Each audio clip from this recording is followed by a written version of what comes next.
Hello everyone, तो मैं हूं सूर्य कौशल और एक बार फिर से आप सभी का स्वागत है हमारे प्यारे से चैनल डायनेमिक फिजिक्स पे। तो आइए इस वीडियो में हम डिस्कस करेंगे chapter second electrostatic potential and capacitance का ये दूसरा पार्ट है।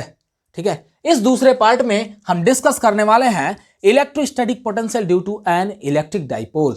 ओके, तो सपोज कर लो ये हमारा एक इलेक्ट्रिक डाइपोल है। Let us consider an electric dipole having dipole length 2a।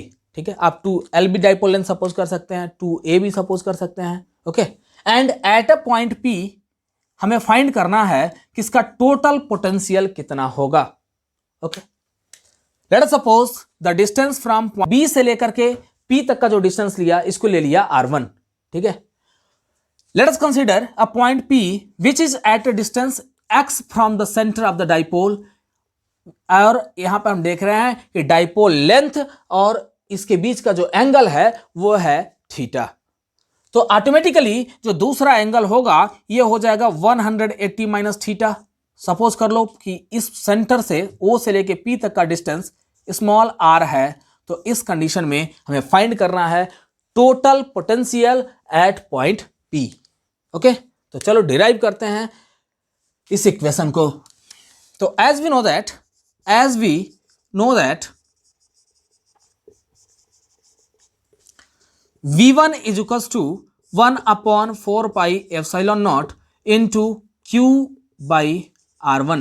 Okay, and V2 is equals to 1 upon 4 pi epsilon naught Q by R2। चूंकि दोनों चार्ज का मैग्नीट्यूड सेम है तो मैग्नीट्यूड तो सेम होगा, लेकिन अगर हम देखते हैं यहाँ पे पोलरिटी चेक कर लो, Q की पोलरिटी इधर नेगेटिव है, यानी कि जो हमारा V1 आएगा V1 कैसा होगा, नेगेटिव होगा, और V2 कैसा होगा, पॉजिटिव होगा। या देयरफॉर लिख सकते हो यहाँ पे, therefore total potential will be equal to V1 plus V2। हम जानते हैं कि दोनों पोटेंशियल का सम जो होगा यही नेट पोटेंशियल होगा। तो इस कंडीशन में तुम्हें क्या मिल जाएगा, V is equal to 1 upon 4 pi epsilon naught into Q by R2 minus, देखो यहाँ पे माइनस क्यों रखा, क्योंकि हम देख रहे हैं ये जो V2 है, V2 नेगेटिव साइन यहाँ पे रिप्रेजेंट कर रहा है, तो इस वजह से हमने यहाँ पे लिख दिया minus 1 upon 4 pi epsilon naught into Q by R1। इन दोनों में देखो कौन सा टर्म हमें कॉमन मिल जाएगा, हमें कॉमन मिल गया Q, ऊपर से Q कॉमन मिल गया, और क्या मिला 4 pi epsilon naught. Okay, so here we will get 1 upon R2 minus 1 upon R1। ये आपके एग्जामिनेशन पॉइंट ऑफ व्यू से बहुत ही इंपॉर्टेंट टॉपिक है इस 2021 बोर्ड एग्जाम के लिए। ठीक है, तो इस वीडियो को बिल्कुल भी स्किप ना करें, शुरू से लेके बने रहें हमारे साथ लास्ट तक। तो देखते हैं यहां पर हमें R1 और R2 की वैल्यू क्या मिलती है। Here R1 is equal to, देखो इस R1 का वैल्यू, इधर हमारा R1 है, ये रहा जगह स्क्वायर रूट। ओके, जब भी हम जानते हैं कि रिजल्टेंट जब हमें फाइंड करना होगा तो resultant will be equal to a square plus b square plus 2ab cos theta, और होल का स्क्वायर रूट हो जाएगा। सेम इसी कॉन्सेप्ट को यूज करते हुए हम यहाँ पे R1 का वैल्यू फाइंड करते हैं। देखो R1 इज इक्वल टू मिल जाएगा root over r square plus a square. अच्छा, a क्यों लिखा, क्योंकि ये जो डाइपोल लेंथ है, डाइपोल लेंथ का आधा कितना है, a, क्योंकि टोटल डाइपोल लेंथ लिया आपने 2a, तो मिल गया r square plus a square plus 2ar cos theta. Okay, plus 2ar cos theta. यहां से देखो क्या मिल जाएगा आपको, R1 square is equal to मिल जाएगा r square plus a square plus 2ar cos theta. इसको बिल्कुल लिख सकते हैं हम। अब क्या करो, नेक्स्ट स्टेप में इन सभी टर्म में से r स्क्वायर को कॉमन लेते हैं, तो R1 square will be equal to r square in bracket 1 plus, यहाँ पे देखो 1 बच जाएगा, यहाँ पे a स्क्वायर बस है तो a square by r square हो जाएगा। कहोगे सर ऐसा कैसे हुआ, अरे r स्क्वायर को तुमने कॉमन लिया है ना, यहाँ पे r स्क्वायर तो था ही नहीं, तो r स्क्वायर से हमने मल्टीप्लाई भी किया और डिवाइड भी किया, तो जो मल्टीपल टर्म था उसको हमने कॉमन ले लिया और डिवीजन टर्म यहाँ पे बचा हुआ है। Plus in same way 2a by r cos theta, क्योंकि यहाँ पर भी r सिर्फ सिंगल था, हमें r स्क्वायर को कॉमन लेना था, तो r से ऊपर भी मल्टीप्लाई किया, नीचे भी मल्टीप्लाई कर दिया। लेकिन हमें फाइंड क्या करना है, 1/r1 की वैल्यू। पहले तो हम r1 निकाल लें। r1 इज इक्वल टू मिल जाएगा, देखो r का रूट r हो गया, in bracket 1 plus a square upon r square plus 2a/r cos theta. Okay, और इस पे पावर कितना हो गया, 1/2, क्योंकि हमने इसका रूट कर दिया दोनों साइड। फिर देखो 1/r1 इज इक्वल टू क्या मिलेगा, 1/r, दोनों साइड रिसिप्रोकल कर देते हैं। जब भी रिसिप्रोकल करते हैं तो पावर कैसा हो जाएगा, नेगेटिव। तो यहां पर लिखोगे 1/r in bracket 1 plus a square by r square plus 2a/r cos theta whole पे पावर -1/2। ओके, ये आपको वैल्यू मिल गया। सिमिलरली यहां पे मिलेगा आपको 1/r2 इज इक्वल टू, देखो क्या मिल जाएगा, 1/r2 is equal to 1/r in bracket 1 plus a square by r square minus 2a/r cos theta, और होल पे पावर कितना होगा, -1/2। ओके, यहां पर हमने माइनस क्यों लिखा, क्योंकि यहां पर जो हमारा थीटा का वैल्यू है 180 माइनस थीटा है, और जब 180 माइनस थीटा है तो कह सकते हो कि इसका वैल्यू क्या हो जाए, cos 180 माइनस थीटा, मतलब माइनस cos थीटा होता है, इसलिए हमने यहां पे माइनस लगा दिया। Okay, as you know the value of dipole length is very less than the distance, so इसका स्क्वायर ये तो बहुत ही ज्यादा कम हो जाएगा in comparison of r square, और यहां पर हमने क्या लिया, a square by r square, ये तो और ज्यादा कम हो जाएगा, मतलब इस वैल्यू को क्या कर देंगे, नेग्लेक्ट। और जब इस वैल्यू को नेग्लेक्ट करोगे तो तुम्हें मिलेगा 1/r1 equal to 1/r in bracket 1 plus 2a/r cos theta and whole to the power -1/2। Similarly यहां पर भी देखो 1/r2 इज इक्वल टू क्या मिल जाएगा, 1/r in bracket 1 plus, sorry minus हो जाएगा क्योंकि इस टर्म को हमने नेग्लेक्ट कर दिया, तो मिलेगा -2a/r cos theta and whole to the power -1/2। Okay, अब इन दोनों वैल्यूज को हम पहले इक्वेशन में पुट करने वाले हैं, इस पहले इक्वेशन में हम इसको पुट करेंगे। ठीक है, तो तब तक इसको रफ करते हैं। अगर आप कहीं नोट कर रहे हैं तो इसको पहले नोट कर लो वीडियो को पॉज करके। तो देखिए यहां पे हमने जो 1/r1 का वैल्यू निकाला था या 1/r2 का वैल्यू निकाला था, इन दोनों वैल्यूज को हम इस फर्स्ट इक्वेशन में पुट करने वाले हैं। ठीक है, तो हमारा फर्स्ट इक्वेशन था q/4πε0 इन ब्रैकेट, अब देखना जरा 1/r2 का वैल्यू क्या था, 1/r in bracket 1 plus, sorry यहां पे माइनस था, उसमें minus 2a/r cos theta and whole to the power -1/2। Minus यहां पे देख लो 1/r1 का वैल्यू कितना हमने लिखा इधर, 1/r in bracket 1 plus 2a/r cos theta and whole to the power -1/2। Okay, आगे बढ़ते हैं। तो v इज इक्वल टू मिलेगा q/4πε0 इन ब्रैकेट, यहां पर देख लो दोनों में r कॉमन है, 1/r देखो दोनों में कॉमन है, तो इसको हम बाहर निकाल लेते हैं। 1/r को 1 ऊपर है तो 1/r हमने यहाँ पे बाहर निकाल लिया, तो मिलेगा क्या, 1 minus 2a/r cos theta whole to the power -1/2 minus 1 plus 2a/r cos theta whole to the power -1/2। By using binomial theorem,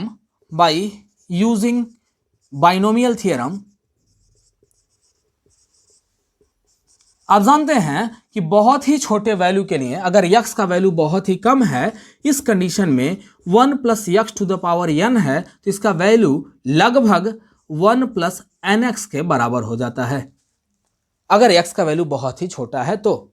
ठीक है, तो सेम फार्मूले को हम यहां पे अप्लाई करते हैं, तो v इज इक्वल टू मिलेगा q/4πε0 इंटू r इन ब्रैकेट, यहां पे देखो 1 प्लस, यहां पे प्लस क्यों लिखा, क्योंकि ये माइनस और ये माइनस प्लस हो जाएगा क्योंकि ये पावर सामने आएगा। ओके, तो माइनस और माइनस हो जाएगा plus 1/2 into 2a/r cos theta, यहां पे देखो 2 से 2 कट जाएगा तो बचेगा क्या, a/r cos थीटा, तो यहां पे लिख सकते हो कि a/r cos theta. Okay, similarly in this equation it will be equal to 1 minus, यहाँ पे माइनस क्यों हो जाएगा, क्योंकि माइनस सामने आ जाएगा, तो माइनस और प्लस माइनस हो गया, a by r cos theta. यहां पर चेक कर लो, कोई वैल्यू कट रहा है तो उसको कट कर देते हैं, 1 से 1 कटा, माइनस और माइनस क्या हो जाएगा प्लस, तो मिलेगा आपको, इधर करते हैं इस साइड में, यहां पे मिल जाएगा v is equal to q upon 4 pi epsilon naught into r in bracket, यहां पे देखो a by r cos theta और a by r cos theta minus minus plus हो जाएगा, यानी कि यहां पे मिलेगा 2a by r cos theta. Okay, और आप जानते हैं charge into dipole length is called electric dipole moment. आपने पढ़ा है, पिछले वीडियो में हमने बताया था कि P equal to q into 2L। Okay, 2L क्या था, डाइपोल लेंथ, और यहां पर हमने डाइपोल लेंथ कितना माना था 2A, इसलिए कह सकते हो Q इंटू 2A का वैल्यू कितना हो जाएगा, P हो जाएगा। तो V इक्वल टू मिल गया 1 upon 4 pi epsilon naught into r square into, sorry यहाँ पे कॉस थीटा लिख दिया हो, ये कॉस थीटा यहाँ पे होगा। ओके, तो Q इंटू 2A मिलके बन गया P इंटू कॉस थीटा, यानी कि टोटल मिल जाएगा आपको V equal to P upon 4 pi epsilon naught r square into cos theta. ये हमें मिल गया total potential due to an electric dipole at a point P। और यहां पर आपने देखा कि डाइपोल के केस में जो पोटेंशियल होगा वो डिस्टेंस के स्क्वायर के इनवर्सली प्रोपोर्शनल होगा। और यहां पर जो कॉस थीटा जो वैल्यू आया है, कॉस थीटा ये बता रहा है कि ये पोटेंशियल स्केलर क्वांटिटी होता है, क्योंकि जो वेक्टर क्वांटिटी होता तो यहां पर साइन थीटा होता। अब आपको हमने बताया था पहले भी कि जब भी फार्मूले में कॉस थीटा आ जाए तो समझ लोगे कि वहां पर स्केलर क्वांटिटी है। अब बढ़ते हैं हम अपने अगले, तो हमारा अगला टॉपिक है इक्विपोटेंशियल सरफेस। इक्विपोटेंशियल सरफेस का सेंस देखो क्या है, इसके नेम से क्लियर है, इक्वी बोले तो equal, potential means potential and surface means surface, जानते ही हो, यानी कि कह सकते हो कि वह सरफेस जहां पर ईच एंड एवरी पॉइंट पर पोटेंशियल डिफरेंस का वैल्यू सेम हो, या ऐसे कह सकते हो पोटेंशियल सेम मिले, उसको बोलेंगे हम लोग इक्वी पोटेंशियल सरफेस। ओके, तो सिंपली कह सकते हो कि यहां पर पोटेंशियल डिफरेंस नहीं होगा, पोटेंशियल डिफरेंस क्या हो जाएगा, जीरो, यानी कि वह सरफेस जहां पर पोटेंशियल का वैल्यू हर जगह सेम हो उसको बोलते हैं इक्वी पोटेंशियल सरफेस। अब कहोगे सर इक्वी पोटेंशियल सरफेस कहां होगा, कहां पर पोटेंशियल का value zero, sorry potential difference का वैल्यू जीरो हो सकता है, या कहां पर पोटेंशियल कांस्टेंट होगा, किस सरफेस पे, क्योंकि हम तो जानते हैं कि जो पोटेंशियल होता है वो पोजीशन पे डिपेंड करता है और चार्ज के मैग्नीट्यूड पे भी डिपेंड करता है। तो जरा देखो, हम जानते हैं कि जो पोटेंशियल है वो किसी भी चार्ज के मैग्नीट्यूड पे डिपेंड करेगा भाई साहब। और दूसरा टॉपिक क्या है, दूसरा है डिस्टेंस, यानी कि डिस्टेंस पर भी डिपेंड करता है। तो देख लो जरा, यहां पर हमने क्या किया, एक पॉइंट चार्ज लिया। ओके, एक पॉइंट, ये रहा हमारा पॉइंट चार्ज, इसको हमने क्यू नाम दे दिया। इस पॉइंट चार्ज के चारों तरफ हमने बहुत सारे स्फेरिकल सरफेसेस ड्रॉ कर दिए। अब चेक करो, सेंटर से लेकर जितना डिस्टेंस यहां तक का, इस सरफेस तक का या इस पॉइंट तक का है, उतना ही डिस्टेंस इस पॉइंट का भी होगा, उतना ही डिस्टेंस इस पॉइंट का भी होगा, क्योंकि ये क्या है, रेडियस ऑफ स्फीयर है, और रेडियस ऑफ स्फीयर हर जगह क्या हो जाएगा, इक्वल।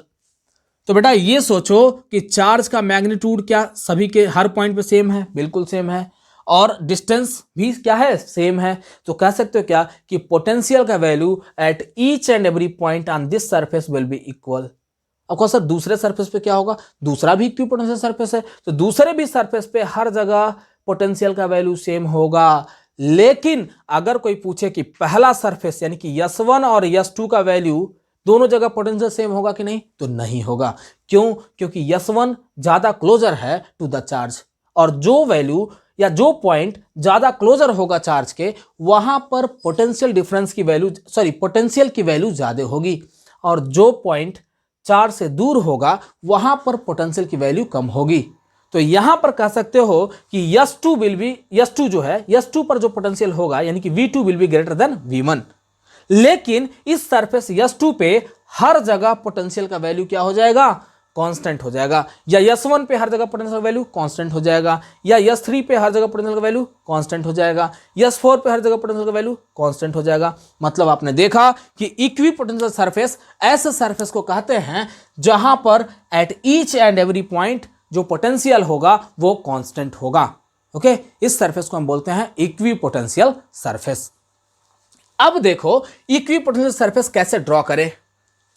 तो देखो दो तरह का चार्ज डिस्ट्रीब्यूशन लेंगे यहां पे, एक है पॉइंट चार्ज डिस्ट्रीब्यूशन के लिए इक्विपोटेंशियल सरफेस, पॉइंट चार्ज के लिए, और दूसरा होगा लीनियर चार्ज डिस्ट्रीब्यूशन, या कह सकते हो लीनियर चार्ज के लिए, लीनियर चार्ज के लिए हम यहां पर इक्विपोटेंशियल सरफेस ड्रॉ करेंगे। तो जो पॉइंट चार्ज होगा, पॉइंट चार्ज की बात कर लो तो इसके चारों तरफ ऐसे कह सकते हो कि इनफाइनाइट स्फीयर्स ऐसे ड्रॉ कर सकते हो, और इसका इक्विपोटेंशियल सरफेस कैसा होगा, स्फेरिकल होगा। और यहाँ पर जो इलेक्ट्रिक फील्ड लाइन है, इलेक्ट्रिक फील्ड लाइन का डायरेक्शन कैसे होगा, इस तरह से कर सकते हो, आउटवर्ड होगा। ओके, ऐसे आउटवर्ड होगा। और दूसरा एक और चीज बताएं कि इलेक्ट्रिक फील्ड लाइन इस इक्विपोटेंशियल सरफेस के हमेशा परपेंडिकुलर होगा। In each and every cases जो इलेक्ट्रिक फील्ड लाइन है, इलेक्ट्रिक फील्ड लाइन हमेशा इक्विपोटेंशियल सरफेस के कैसे होगा, परपेंडिकुलर होगा। इक्विपोटेंशियल सरफेस के हमेशा परपेंडिकुलर होगा। दूसरा लीनियर चार्ज डिस्ट्रीब्यूशन की अगर हम बात कर ले तो लीनियर चार्ज डिस्ट्रीब्यूशन में जो हम इक्विपोटेंशियल सरफेस जो ड्रॉ करेंगे वो ऐसे कुछ सिलेंड्रिकल होगा। क्योंकि एक सिलेंडर की अगर बात कर लो, सिलेंडर के मिडिल पोर्शन पे आप इस चार्ज डिस्ट्रीब्यूशन को कंसीडर कर लो, और इसके चारों तरफ ऐसे हमने क्या कर दिया, एक सिलेंड्रिकल रीजन ऐसे ड्रॉ कर दिया। तो पहला सिलेंडर, दूसरा सिलेंडर, तीसरा सिलेंडर, चौथा, पांचवा, छठा, ऐसे बहुत सारे इनफाइनाइट कर सकते हो कि हम इक्विपोटेंशियल सरफेस ड्रॉ कर सकते हैं। लेकिन हम देख रहे हैं कि अगर यहाँ पे यूनिफॉर्म डिस्ट्रीब्यूशन ऑफ चार्ज है तो इन दिस केस जो डिस्टेंस है यहाँ से लेके पहले सरफेस तक का वो R1 है, तो यहाँ भी R1 है, और यहाँ भी R1 है, इधर भी R1 है, और यहाँ पे भी R1 है। मीन्स क्या हुआ कि यहाँ पे चार्ज का मैग्नीट्यूड और ये तो इक्वल है ही, और इसके साथ साथ डिस्टेंस भी क्या है, हर जगह इक्वल है। तो पोटेंशियल भी हर जगह क्या हो जाएगा, सेम। यानी कि यहाँ पे मानते हैं कि V1 पोटेंशियल है, वैसे दूसरे सरफेस के लिए V2 पोटेंशियल, तीसरे सरफेस के लिए V3 पोटेंशियल, चौथे के लिए V4 पोटेंशियल, ऐसे ही कह सकते हो so on। लेकिन अगर कोई तुमसे पूछे कि कौन ग्रेटर होगा, तो V1 will be greater than V2 and it will be greater than V3, it will be greater than V4। यानी कि कह सकते हो हम यहाँ पे ऐसे जैसे जैसे दूर जाएंगे पोटेंशियल की वैल्यू क्या होती जाएगी, कम होती जाएगी। तीसरा होता है डाइपोल के लिए। हम चाहें तो डाइपोल के लिए भी पोटेंशियल इक्विपोटेंशियल सरफेस ड्रॉ कर सकते हैं फॉर एन इलेक्ट्रिक डाइपोल। देखो जो डाइपोल होगा, जैसे यहाँ पे हमने प्लस क्यू चार्ज ले लिया और दूसरा इधर माइनस क्यू चार्ज ले लिया, ठीक है, माइनस क्यू चार्ज है ये। आप जानते हैं कि इसका जो इलेक्ट्रिक फील्ड का जो डायरेक्शन होता है वो प्लस क्यू चार्ज से माइनस क्यू चार्ज की तरफ ऐसे होता है, ऐसे प्लस क्यू चार्ज से माइनस क्यू चार्ज की तरफ होता है, इस वे में कुछ। ओके,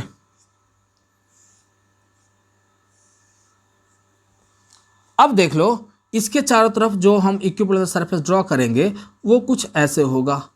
मतलब इसकी जो पोलरिटी है वो थोड़ा थोड़ा इसका ओरिएंटेशन नेगेटिव की तरफ होगा, क्योंकि नेगेटिव की तरफ पॉजिटिव क्या होना चाहेगा, अट्रैक्ट होना चाहेगा। इन सिमिलर कंडीशन जो नेगेटिव चार्ज है इसके भी चारों तरफ जो हम इक्विपोटेंशियल सरफेस ड्रॉ करेंगे तो इसका भी ओरिएंटेशन थोड़ा थोड़ा किधर होगा, पॉजिटिव की तरफ ज़्यादा होगा, ऐसे कह सकते हो पॉजिटिव की तरफ होगा। तो ये रहा डाइपोल के लिए इक्विपोटेंशियल सरफेस हमने यहाँ पे ड्रॉ कर दिया।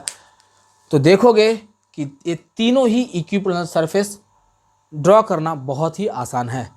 ये जो आपका डाइपोल है, इस डाइपोल से इक्विपोटेंशियल सरफेस ड्रॉ करने के लिए बहुत बार बोर्ड के एग्जाम में क्वेश्चन पूछा गया है, इसलिए इक्विपोटेंशियल सरफेस आपके लिए बहुत ही इंपॉर्टेंट टॉपिक है। यहाँ पे हम कुछ और भी इसकी प्रॉपर्टीज के बारे में डिस्कस करते हैं, जिसमें सबसे पहली प्रॉपर्टी है two equipotential surface can never intersect to each other. Same वही कंडीशन, वही इलेक्ट्रिक फील्ड वाला कंडीशन है। जैसे आपने देखा था कि दो इलेक्ट्रिक फील्ड लाइन कभी भी एक दूसरे को इंटरसेक्ट नहीं कर सकते हैं, वैसे ही दो इक्विपोटेंशियल सरफेस कभी भी एक दूसरे को इंटरसेक्ट नहीं कर सकते, ये हमेशा कुछ इस वे में होंगे।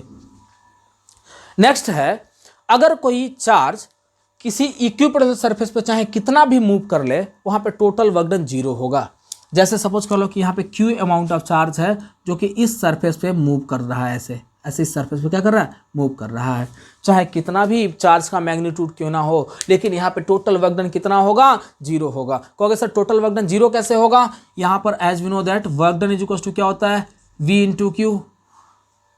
और V क्या है यहाँ पे, पोटेंशियल डिफरेंस की हम बात कर रहे हैं, और पोटेंशियल डिफरेंस तो कुछ है ही नहीं यहाँ पे, चेक कर लो। यहाँ पे क्या है, सिर्फ पोटेंशियल्स हैं, पोटेंशियल डिफरेंस कुछ नहीं है। पोटेंशियल डिफरेंस क्या है, 0 है, क्योंकि हर जगह ईच एंड एवरी पॉइंट पे जो पोटेंशियल का वैल्यू कांस्टेंट है, तो पोटेंशियल डिफरेंस 0 आ गया। तो work done is equal to 0 into q, यानी टोटल वर्क डन कितना आ जाएगा, 0। तो कभी भी कोई यूनिट पॉजिटिव चार्ज अगर इक्वी पोटेंशियल सरफेस पर मूव करता है तो वहाँ पर टोटल वर्क डन कितना होगा, 0 होगा। तो आज का लेक्चर हम यहीं पे समाप्त करते हैं। मिलते हैं आपसे अगले वीडियो में, और तब तक के लिए हमारे चैनल को सब्सक्राइब करें और बेल आइकन दबाना मत भूलना।